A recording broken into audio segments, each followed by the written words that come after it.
Hey guys, Puzzle Boy here, coming at you with my own Traptrix deck profile for the month of April 2023. This is the deck that I've been rocking essentially for the past couple of weeks, and it does what it does. It's really good. I mean, I've been rocking this with Evil Eye. I still love Evil Eye, to be honest, but this deck, it functions really well, very consistent. For all of you guys just that care about the profile or the deck image, there's always going to be a deck image down below. This is going to be a lengthy one because I am going to explain some of my card choices. I am using a little bit, I want to say like unconventional, but like nothing out of the norm. So be prepared for a long video. Anyways, let's get it started. So to begin with the main deck, we're running a flat 40. I believe consistency is key, as you guys obviously know from my profiles. We're running 3 Murmillo. I mean, it's the best searcher. You always have to run 3. It's your spell and trap negate. It's a mandatory effect. We all know this. Essentially, if it's special summoned out, you have to activate its effect, even if there's no spell and trap cards in your opponent's side of the field. Essentially letting your Sarah go through if you don't have like an Arachno Campo or you don't want to get locked into its effect. 3 Mantis. I mean, Mantis searches out any of your starters, essentially. Normal summon, you add a Traptrix monster. Normal summon, you add a Traptrix trap. Special summon, you get to, well, actually, this is a once per turn. You don't need to special summon it, but you get to bounce back a trap. I guess you could play around, you know, magical hats that way, you know, your back row. And then special summon gets to pop a spell or trap card on your opponent's side of the field. Mandatory effect. Okay, for the other Traptrix, I'm running 3 Pudica. I am on that 3 Pudica train. It is your main source of monster removal in your main deck. This deck does have problems getting rid of like problematic monsters or monsters that are already kind of on the field. I just like 3 Pudica. I also think that okay, so Pudica's effect is that when you normal summon it, you can add the field spell, which allows you to to normal summon again an additional Traptrix monster. Also, if it's special summoned, you get to target a monster on the field and banish it until the next standby phase. And then after the next standby phase, your opponent can special summon one of their banished monsters. The reason why that effect is really good, when I read it, I was like, ugh, like, ew. But honestly, the reason why this effect is really good is because not only does it act as an interruption during your opponent's turn, or during your turn, but also the monster is considered special summon, therefore it could be bottomless, it can be trap hold. So this is just really, really good. Also, like I said, I do think the field spell is really insane. Just allowing you to essentially, this is a rank 4 deck, a rank 4 toolbox deck, so you're gonna want a lot of rank 4s. So I do believe that the field spell is just crazy. I'm running 3 Arachno Campo. So I just finished saying how I believe this is a rank 4 toolbox deck, and which I believe it's true. Arachno Campo is essentially an extender. If you control a Traptrix monster, not only that, it also protects your back row from like Harpy's Feather, etc., from destruction. But the problem with this is that it locks you into, I believe, insects and plants.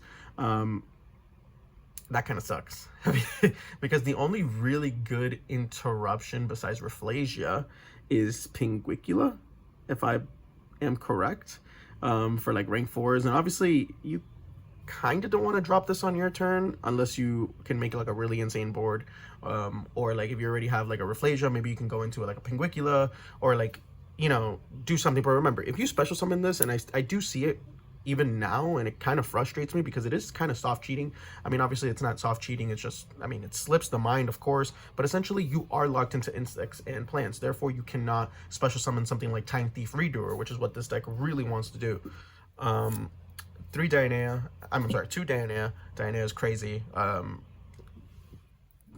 2 is the perfect number. I have messed with 3, but 2 is the perfect number because I've always want one in my hands. I always want one in my deck. The deck to kind of, when it's essentially, when this is normal summon, it becomes a wolf bark to allow you to special summon any Traptrix from the graveyard. So that gets like Murmillo's effect, Pudica's effect, or whatever. But also, if this card is special summon, it just allows you to recycle, and it's really good in the grind game, just kind of allowing you to recycle your traps.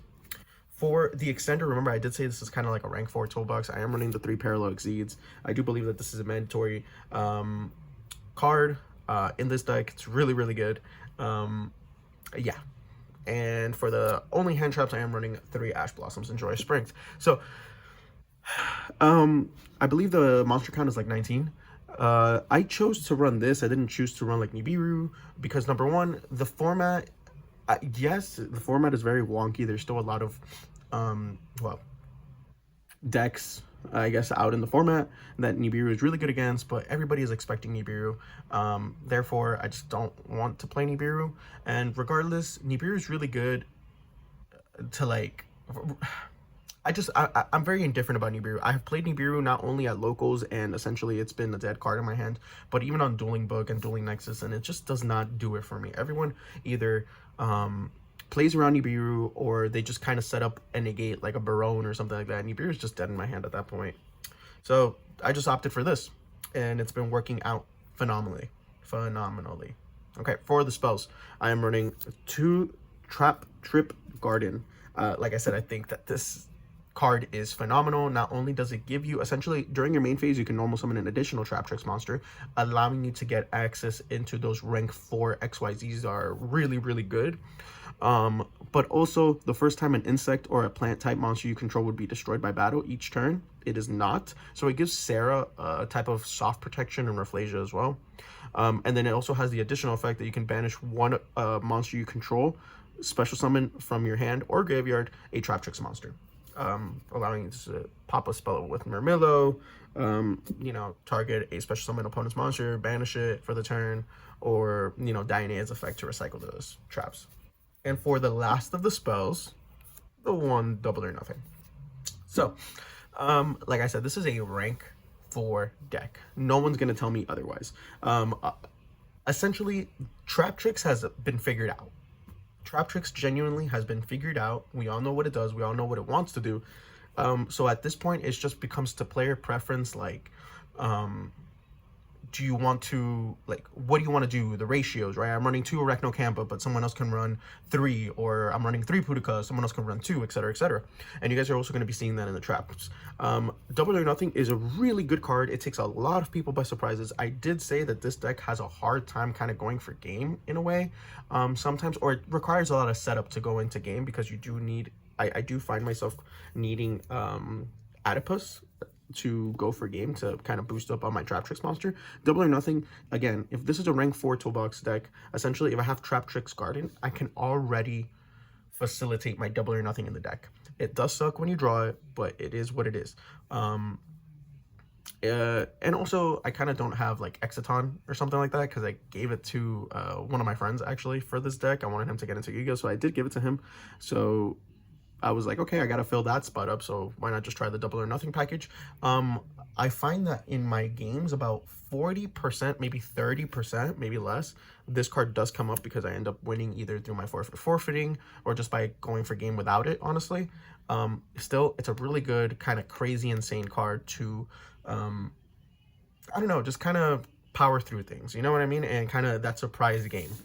That is it for the monsters and the spells. Let's go for the traps. So the traps, essentially, like I said, Traptrix have been figured out. We all know what Traptrix want to do. It just depends on the player on how they want to get to that part. So I believe best trap card in the format, 3 evenly matched. You kind of need to run it. There's really no excuse to not run this card, in my opinion. I think 3 is the perfect number. In my personal deck profile, this card is insane. I do play at a local level. I'm not playing a regional or anything like that, but even on Dueling Book, Dueling Nexus, this card is crazy. Torrential Tribute, I am running it as a 2 of. This card is insane going first. Basically, none of your Traptrix monsters are affected by trap cards. Well, essentially your XYZ and your Sarah, they're unaffected by trap effects. But this card is just nuts. It's such a blowout card against cash, against for hire, against like just anything that you can really think, against like the only, like, honestly, this card is insane also against fluke. Keep in mind, I do play at a local level, okay? So I don't know, maybe this like mentality changes going into like a YCS or a regional or something like that, but at a local level, I am facing a lot of branded, I am facing a lot of Fluanderies players, I am facing a lot of Cash Tira players as well. So Torrential Tribute is just really good against those decks. Maybe not so much against the branded, but against Cash Tira and Flu, this is crazy. You let them normal summon their Robina, let them normal summon their Eglin, and then on the Eglin summon, that's when you Torrential Tribute, and they're kind of screwed unless they have another little bird. So yeah. Now, that's it for my Toronto Tribute rant. I think this card is really, really good. It has never once failed me. Plus it's an easy side out card going second. So it's just kind of one of those flex spots in the deck that everybody seems to rave about recently. For the Traptrix, I am running the 3 Traptrix Holotea. I mean, it's the best Traptrix card. Essentially, it lets you activate it the turns that it's set.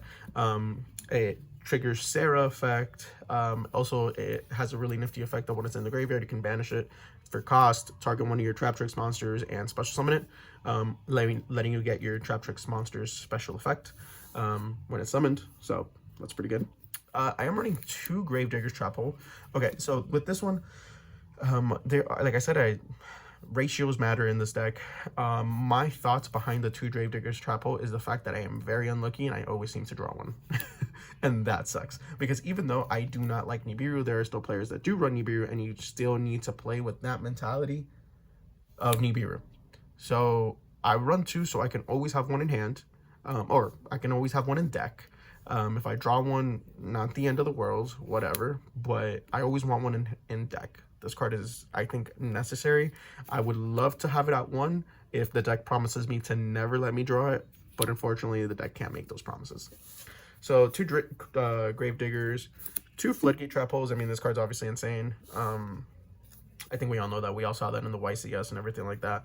The 1 Bottomless, I mean, for, you know, for a Luger and stuff, whatever, Despia matchup, Brandon matchup, it's pretty good, actually.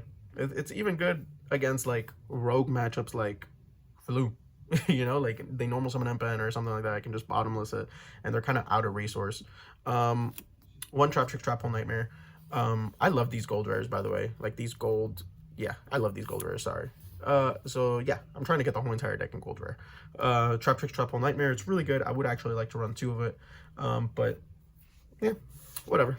The format right now doesn't call for it.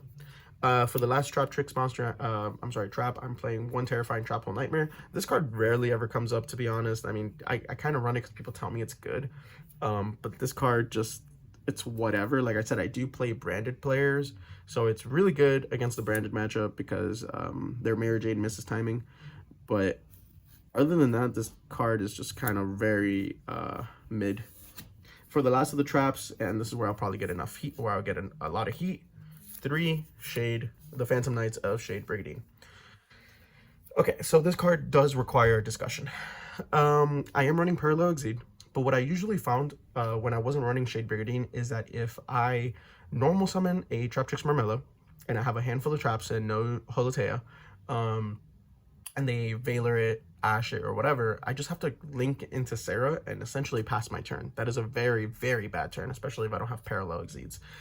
Shade Brigandine is just another, I essentially have 6 extenders so I can play with my Sarah, being the 3 Parallel Exceeds, the 3 Shades of Brigandine, and the 2 Arachnocampa. So this just allows me to kind of continue it through Veiler, because the worst thing, or Ash, because the worst thing in the world is getting your Marmelo Ash, or your Mantis Ash, or your Pudica Ash, because then if you don't have a trap like a Holotea, your turn stops there. I have found that my turn has never stopped with Shade Brigandine. I've never bricked on it. Even if I did brick on it, I mean, it's still a level 4 that next turn I can set, and then next turn I can go for my double or nothing OTK. So I would say it's a pretty good card, at least for me. Again, the deck is very much tailored to your locals, to what you want to face, and how you want to play the deck. So let's go on to the extra deck. I mean, I think it's pretty normal, honestly. It's a rank 4 toolbox deck, so you kind of just want to add rank 4s plus the links. So let's get right to it. Let's play 3 Sarah. I mean, it's the heart and soul of the extra deck. You're always going to go into it turn 1. Essentially, requires 1 Traptrix non-link monster. When you activate a normal trap, special summon a Traptrix monster from your deck, and then when a Traptrix monster's effect activates, you can set a trap from your deck to the field. Keep in mind the first effect, which is a special summon effect of a monster, can be ashed, but the second effect cannot be ashed because you're essentially setting. So keep that in mind. I did have to call out a couple people on that ruling. I'm running the 1 Adipus. This is what allows me to go into OTKs and essentially allows me to win if I don't have my double or nothing, or if I drew it in hand. So Adipus essentially states that it's a link 3. Yeah, it requires 2 you know, insect monster. We all know what this card does essentially, but this is a non-targeting effect negation, and while you control a normal trap in the graveyard, you can all your Traptrix monster gain 1,000 attack, and also you can banish to pop one of those negated effects. It's really good. Essentially making Murmillo 2,600, Mantis 2,500, you know what I mean? Even Pudica 1,900, like it really does push for a lot of damage. Now I am not running the Cularia, which is the Link 2, because I find myself never going into it, and this extra deck is already tight on space, especially because I am running the Utopia Double or Nothing package. So I just opted to not run it. I don't miss it. It's a very mid card in my opinion. For the rest of the extra deck, the 2 XYZs, I'm running 2 Rafflesia. I mean, it's insane. You only ever need 2. It's a soft once per turn, meaning that you can kind of go into, you know, Rafflesia into Rafflesia and use both their effects. You know, it's pretty good. I'm running 2 Pinguicula. Pinguicula is really, really good. Essentially, that secondary effect that states that when a card is sent to your opponent's graveyard by a card effect, you can kind of attach it to this. It's really kind of like a insane card. Not only that, it also searches up your follow-up, your special summon with Arachnocampa if you want to search for it. It's really good. It's a really good card. I do think that this card is a good 2 of in the extra deck, because I have tried playing with 1, and then somehow it gets removed, or I don't get the effect, and I do find myself missing the second one. It's really good, especially in the branded matchup. 1 Alamaris. This one's the most meh card, but still it goes off with a lot of your combos. It's a really good card as well. Don't forget its secondary effect. I mean, we saw it in the YCS, I believe London, that if your opponent's monster leaves the field because of a card effect, and is now in the graveyard or banished, you can detach 1 material from this card and target one of them and special summon them to your field. So that's pretty good. For the best XYZ in the deck, honestly, Time Thief Redoer, this card's insane. This card's crazy. This card's crazy. Like, if I know I'm playing cash, I kind of need to rush this because I don't run 2 of them. I don't think there is an argument to running 2 even with cash, but still, really good card. 1 Abyss Dweller. I mean, why not? I have it, right? The 1 Cowboy for time. I mean, it's a rank 4 toolbox deck. I mean, you win this in time. I've won a couple games at locals due to time because of Cowboy. A lot of people don't expect it. 1 Babushka. It's a crazy card, of course. And then, of course, the Utopia and the Utopia Double. Very little to explain there. Or at least I believe. And like I said, the Utopia Double package is pretty good. Not only that, it's a budget-friendly option. I mean, the entire deck is friendly, budget-friendly. For the side deck, I'm running the 1 Pankratops. I think this card's crazy. Not only for the mirror match, it's just an insane card, to be honest. And I'm running 3 Kaiju. You can run Nibiru. I do not like Nibiru. I do not see myself running Nibiru unless a deck has to play like into Nibiru. But every deck will try to either stop at 4 or come up with a negate at 5 summons or something like that. So I'd rather just get rid of that 1 problematic monster, and usually there's only the 1 problematic monster if your opponent sets up a board. So 3 Kaiju honestly has been working just fine. I'm running 3 anti-spell. This card's crazy in this deck, just because of the fact that you can use Murmillo. Essentially going turn 1, if this is game 2 or 3, you can activate anti-spell. They have to set everything during their turn. You just kind of use Sarah's effect, or you know, you use Holotea's effect or whatever to special summon out Murmillo, and you kind of go popping their face downs. So it's pretty good. Anti-spell is kind of insane. 3 Solemn Judgment. I mean, you kind of have to run this card. It is a trap deck. This deck's greatest weakness is actually evenly matched. So yeah, be wary of those evenly matches. For the spells, I'm just kind of running filler. 3 Ageki, I mean, it's really good. It still catches people off guard, surprisingly. The 1 Harpy's Feather, and the 2 Dark Ruler no more. That is it for my side deck, guys. That is a complete deck. It's a 40-card main deck. All right. I will be leaving a deck image down below. The only thing I ask is that if you enjoyed it, please like, rate, comment, and subscribe, guys. And I'd appreciate it, you know, with some feedback and some comments. So yeah, guys, Pulse as well out.